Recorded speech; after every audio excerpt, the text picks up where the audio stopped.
right. Hey, good morning, everybody. It is Rocked On Detroit Lions podcast here live from Billy Sims BBQ in Troy, Michigan. I'm joined by Eric Rintamaki. How's it going, everybody? So this morning we got a special interview with Billy Sims. He's been gracious enough to give us some of his time today. But if you guys have a chance to stop to Billy Sims BBQ this morning through 6 p.m. today, he's doing footballs for $60 with the Rookie of the Year, or I believe the Heisman inscription on it for $60. You get the Lions football. You get to meet Billy Sims, take an opportunity to shake his hand, get a picture. Come on down to 1977 West South Boulevard in Troy, Michigan. So, hey, man, what a great weekend. Eric, you had a chance to do a special event yesterday at the draft. Yeah. Why don't you tell everybody a little bit about what you got to do yesterday? Yeah. So I went through a company called On Location for the NFL, and they do special event, and it was so absolutely amazing. So Friday, I stood out on the pavement for 8 hours and didn't move because there was 275,000 people behind me, so I couldn't move. And yesterday, I got to sit in a luxurious seat all day with food and drinks brought right to me at my seat. It was world class, first class. I got to go right up to the draft stage. I was right up in the front, off to the right side of the stage. Absolutely amazing. I got to meet all these crazy cool people, and there was all sorts of players going by, and I took all sorts of pictures, all sorts of videos, and it was the day of a lifetime. I bet. So you'd probably do it again. Yes. So you got an opportunity to witness insanity by Brad Holmes yesterday. Oh, and the boos for the Packers were so amazing. Thank you, all the fans that showed up. So Brad Holmes moves up 3 times yesterday. Yep. In what I'm considering probably, I mean, I guess it's his second best draft until we see what happens with these players here in the next year or two or season or two. But this could turn out to be one of the best drafts that he's ever had. Thank you for that, J-Rod. We'll pump Eric up in the volume here. So this morning, I wanted to take an opportunity to talk with Billy Sims, kind of get a little bit of a history, go over some of his history. I mean, obviously, when he came into the league, he was shocking the entire college universe there for football. I mean, absolutely incredible seasons he had at Oklahoma University. And then obviously selected number 1 overall for the Detroit Lions, comes in and completely knocks it out of the park in his first season. So those are some of the things that we're going to talk about this morning, and then also get his, ideas about the draft and how it went, and being able to, have an opportunity to have it in Detroit, which was very special. And huge congratulations and shout out to the city of Detroit. I mean, 775,000 people made their way into the city center there, or the draft theater there, completely broke the record. So amazing job. Anything else you want to share about your experience at the draft, Eric? One thing to add, it was 90 to 95% Lions fans there. I mean, there was a sea of blue everywhere you looked.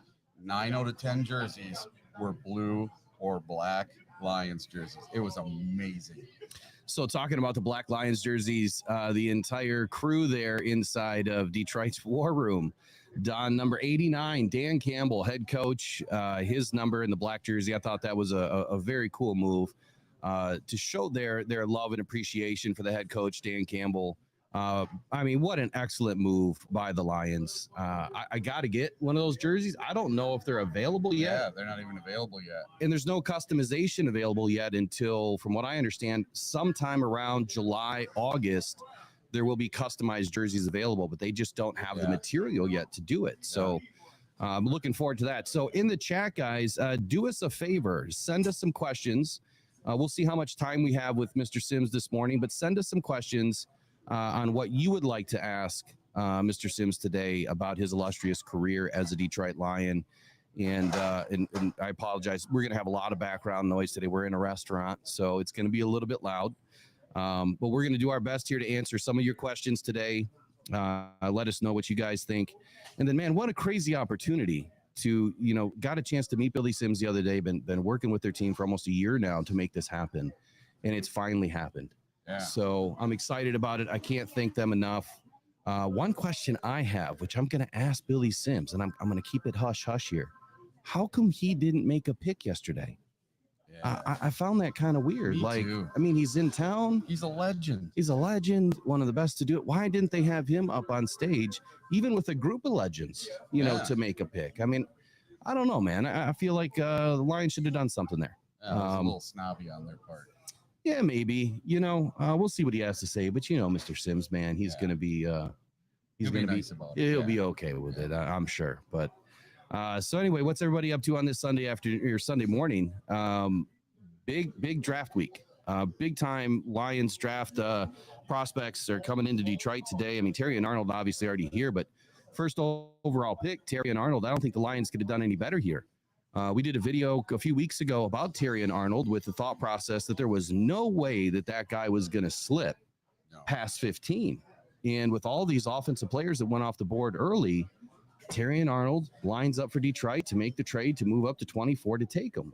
What are your thoughts on the Lions draft as far as, addressing the DB room? Yeah. So everyone knows I was on the Kool-Aid train. I wanted a Kool-Aid jersey so bad, but I really liked the kid.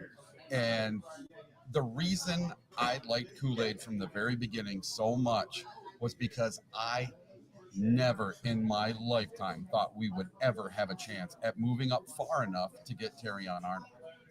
He in my mind was the clear number one cornerback pick, even over the kid from Toledo, Quinyon Mitchell. I think he's better.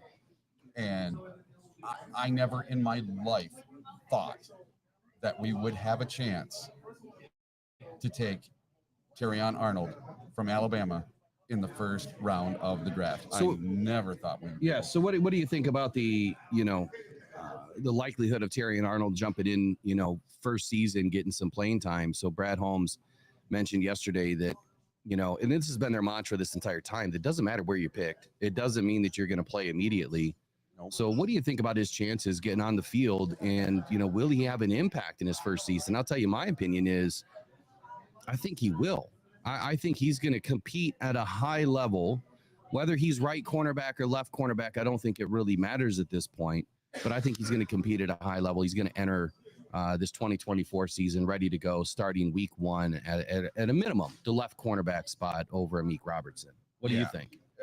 Well, just like Brad said, he has to earn it. And I think he's going to earn it. What's the first thing he said? I'm home. Right. If he didn't feel comfortable at home, he's not going to play well.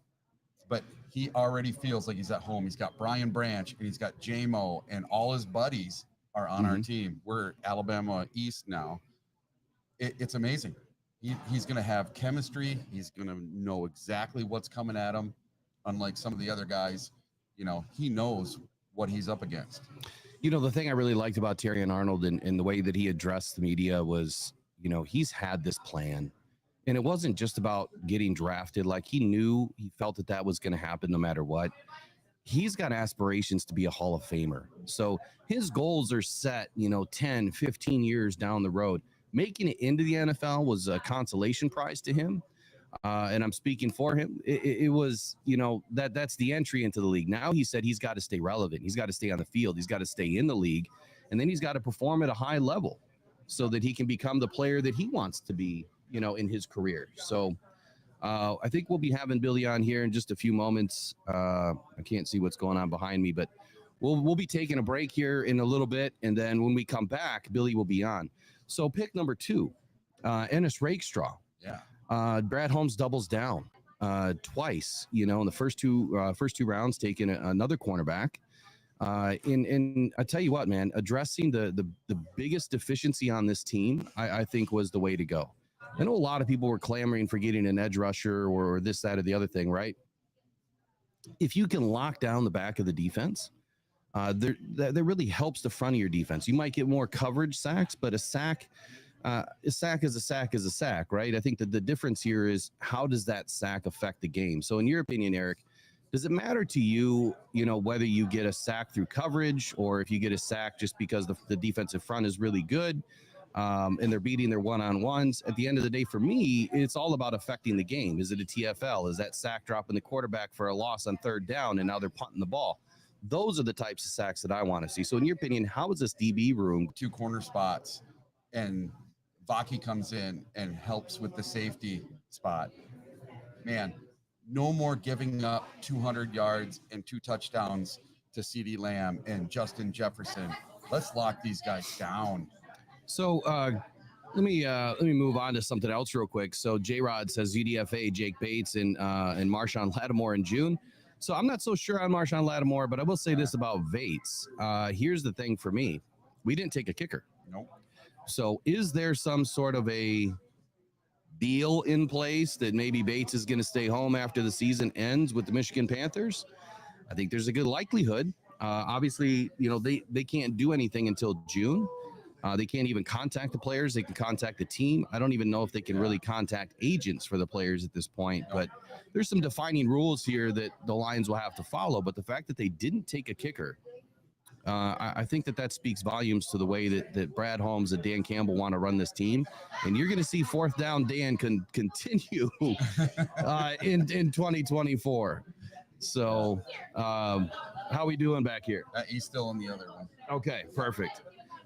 So we got joined this morning by another podcaster out of New York. Yeah. So it'll be interesting to talk with him later today. Might do some collaborations with him, is what it sounds like he's interested in working, later. Pick number 3 for the Detroit Lions. What do you got to say about the Lions drafting offensive linemen in this draft and Giovanni Manu? Sorry, Giovanni Manu. Brad Holmes spoke to him as, kind of a project, same thing as Broderick Martin was last year. But this guy's a road grader. I mean, a massive human. Yeah. Beast. So what do you think about the Lions addressing the offensive line, not just once, but twice in this draft, and then grabbing 2 centers, after the draft ends, which I expected the Lions to find a center. They found 2, the UDFAs. We'll see how that shapes out.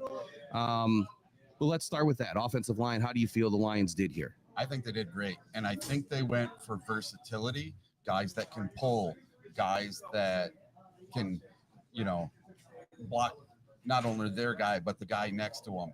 And these guys are huge. Neither one of them is a small guy. They're absolute monsters. And we need somebody, because how long is Decker going to be here? How long is Frank Ragnow going to make it? And somebody always gets injured during the season. So having a couple of really good quality linemen, even if they're projects, it's good to have. And I know the Mahogany kid, they're calling him the steal of the draft. Yeah, I believe that too. So Giovanni Manu, 6'7", 351 pounds, round 4, 126 overall, was not invited to the combine. And I found that interesting. So the Lions had to do their work by, getting across the border and meeting with the coaches and, former coaches and teammates and everything over there in British Columbia to figure out just who this guy is. And will he help this team here in the future? He may not help the team a whole lot in 2024. And, he's joining an offensive line that is ranked, top 1, 2 in the league with an offensive line coach. And Hank Fraley, in my opinion, is the best offensive line coach in this league. He has taken on this task of consistently pushing and pulling players in, 8, 9, 10, 12 different, offensive line formations throughout the season. And they're still playing at a high level. Now, Kobe Sorsdahl last year didn't have the best season. Coyote Awosika didn't have the best season, played a little bit better in the NFC title game. But when you start plugging in a guy like Giovanni Manu, his athleticism, that big body in the middle is not going to allow these defensive tackles to get through, to shake Jared Goff off of his pass pro. So hard to move. So here's some notes here. On Giovanni Manu, the analyst's take is his unpolished tendencies are easy to spot on tape. He plays too narrow and off balance in the run game with late hands and pass pro, but he moves really well for his size, especially out in space, and punishes anyone in his way. So, look, I'm excited about the things that can be coached up here. I don't think that that's going to be an issue. Hand placement is technique. Those types of things you can work on, but what you can't work on is size, right? You can't work on speed. You can't work on intelligence, but you can work on all of the little things. So a quick note, again, if you guys are just now joining, we are here at Billy Sims BBQ in Troy, Michigan. And Billy Sims will be joining us here in just a few moments. If you guys want to come in and get autographs, they're doing Lions footballs today, $60 a piece, with full inscription. I think it's either Rookie of the Year or Heisman, one of the two. Yep. But come on down, shake the hand of Billy Sims, get a picture with him, and grab yourself a football for $60. Yeah. I got one the other day. He even put Uper lights on it for me. It's awesome. There you go. Yeah. So, and I can't say enough about the food here. We're going to have an opportunity to eat when we're done. But man, the smells and the flavors coming out of this place are incredible. Might give me a run for my money. Ready for the guy. We're good to go. All right, we're going to take a quick break. We'll bring Billy Sims in. We'll be right back. I'll get up. You got Billy. I'll jump in the chat.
All right, well, we're back, and we've got the man of the hour, Billy Sims, with us. Billy, appreciate you joining Rock Down Podcast this morning, Rock Down Detroit Lions.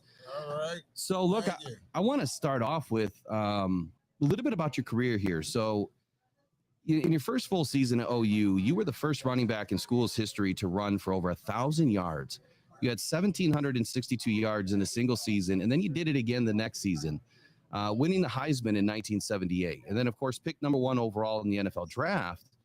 In your first season as a Detroit Lion, you ran for another 1,303 yards, 51 receptions, 621 yards. Go for it.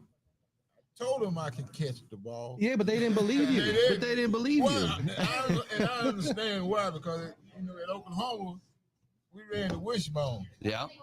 We didn't pass, only in practice. Right. Throw the ball only in practice. I believe you had the one catch in your last season, or maybe it was the season before. It was like 35 yards on the season. Yeah, and I told them I caught 2, one in high school, one in college. So my point with this is to do these. I mean, to have these type of yards and this type of stats here. That's insane, even in today's NFL. So congratulations, man, on all the stunning numbers. But my first question is from the fans, and the reason why I wanted to point out some of these stats is they want to know if you were plugged into the 2024 Lions offense behind this Hank Fraley offensive line. 1, how excited would you be behind this offensive line? And 2, what are your thoughts on why this offense has been so elite now for 2 seasons? Well, due to the fact they got a great coach that's in charge. Yeah. And it starts there. And the players come after that, and you get good talent surrounding you and supporting you. You'll be able to do some things, especially on offense and defense. Yeah, absolutely. So the follow-up question to that is, just how special it would have been to see Billy Sims in 2024 running around. But give us your thoughts on this dynamic 1-2 punch, Jahmyr Gibbs, Montgomery. What makes these players work so well behind this offensive line? Well, the fact to start with the guys up front, always start with the guys up front. I can relate this to my days at the University of Oklahoma with my roommate winning the Outland Trophy. Okay. Same year I won the Heisman because he could block. Mm-hmm. And back in those days, we ran the ball a lot, so we got good at it, for sure. So follow-up question here is about Dan Campbell. So you had mentioned just a second ago that it, starts with coaching. We've got a great head coach leading this team. A former player, a no-nonsense mentality from Dan Campbell. You know what it takes to win. Absolutely. Yeah, And how do you feel being a former player and an NFL coach is working for Dan Campbell, this earn it style? You've got to earn it to play. In your opinion, why is he having such an impact on the league and now the Detroit Lions resurgence? I think so. Besides what he's went through as a player, he know what it takes to be successful and to win. Right. And you got a great supporting cast around you. You can make some things happen. Absolutely. So the NFL draft comes to Detroit. My first question is, why didn't we see you up on stage? Well, I was actually doing some other things. Okay. But I was close to it, so I knew what was going on. And boy, we was down there. I was down there 4 days. Yeah. And just signing autographs, meeting the fan. It was acting like I was getting drafted. What a special event. Yeah. What a special event, especially for the city of Detroit, for the state of Michigan, not just Detroit. Well, it's huge for Detroit, in my opinion. So I'm not from Detroit, but being a Michigander my entire life, we just broke the all-time draft record. That crazy? Not one issue reported, Exactly. and so that speaks volumes to the type of people we are as Michiganders. But the city of Detroit, I mean, standing on business and really showing what the other communities, what we are all about in Michigan. And you had a taste of that when you were here in the 80s. So, the hardworking blue collar mentality in Detroit, how does that spill over into the team and what this team is all about now? One thing that I noticed when I first got drafted and came here, the fans in the state of Michigan, not just Detroit, were loyal to a T. To this day, they come out and support, and hardworking people do too. So it just blend in together. Yeah. Well, you mentioned loyalty, and this fan base has been around now for forever and struggling for the last 30 years. Feel like it really helped this city. I got jealous. Billy's keeping it real. Yeah, keeping it real, but happy, and wish I was a part of it. Yeah. But I just know, like I said, from my rookie year, the fan base in the state of Michigan are loyal to a T. Right. I have been over this whole state, and then wherever you go, you got loyal fans. And the player is a player. You appreciate that. You want to work hard just because of that. Absolutely. Yeah. And we know that you're an extremely busy person. I see you all over the place, through social media or whatever. You're doing a lot of events with fans, so you understand what it's all about, and you give a lot of your time back to the community, and it's really appreciated. When former players step up to help the community, and you've done a lot of great things. Is there any special foundations or anything that maybe you're working on in the past or in the future? Anything you could let the fans know? Well, I have a foundation that it's not just necessarily geared to one thing, kind of all over the place. Sure. That they get in contact with me. Be more than happy to help out. Sure. So Billy Sims is more than happy to help out in anything that you guys might need some help with. He does a lot for the community. Like I said, we see him everywhere. So one of the other questions that I had is the Lions selected a lot of defensive players this year. So after watching the season last year unfold, one of the worst rated passing defenses in the league, do you think the Lions really addressed the biggest needs and best player available in this draft to help this team make the next step? I think so. Defense win games now. Yeah. It's been an offensive league for many years, but we need that defense. You need to, because if you're not doing it, somebody else is. That's true. That's very, very true. One other question I had here is, Brad Holmes, Dan Campbell, they come into this team just after the 2020 year. Very, very poorly led team, right? Wasn't a whole lot to be proud of. Had a lot of dead cap. How have they been able to work this magic? I mean, Brad Holmes and the way that he drafts and the way that they operate this team from the top down, I mean, they totally gutted the team after 2020, but it wasn't just the team. It was management. It was the stadium. It was everything. How have they been able to come back so quickly in 3 years? If you could name just a couple of things that you think are really responsible for this. In fact, they believe in what they started. Mm-hmm. You get a good organization around you, like I said before, and everybody believing in the same thing, going the same way. And you be successful if you get around with other successful people. And Brad Holmes and Dan Campbell speak to that often, is continuity, being able to gel, right? Having a singular vision. Right. And I think they've been pretty successful at that. And I think the sky's the limit for this year. So do you have any thoughts about this season? Where do you think we might go and how hard it is to get back? I mean, well, as a business, everybody's trying to improve. Yeah. And trying to get to the top. Right. So you just got to remember that and believe in what you have been doing lately in the past. And I think it'll work out okay. All right. So one more time, guys, if you are in the area, head on down to Billy Sims BBQ here at 1977 West South Boulevard in Troy, Michigan. He's doing footballs today. He'll be inscribing it. What are you doing the inscription today with? Was it the Heisman or the Rookie of the Year? Whatever they desire. Whatever the fans desire. So I got one more thing for you, and that is Boomer Sooner. That's right. Billy Sims, thank you so much for joining the podcast this morning. Get on down to Billy Sims BBQ. Enjoy some food. Get a chance to shake a hand, get a picture, and get an autograph. Billy, I can't thank you enough, man. Thanks for Appreciate you. Appreciate Thank you so much. All right.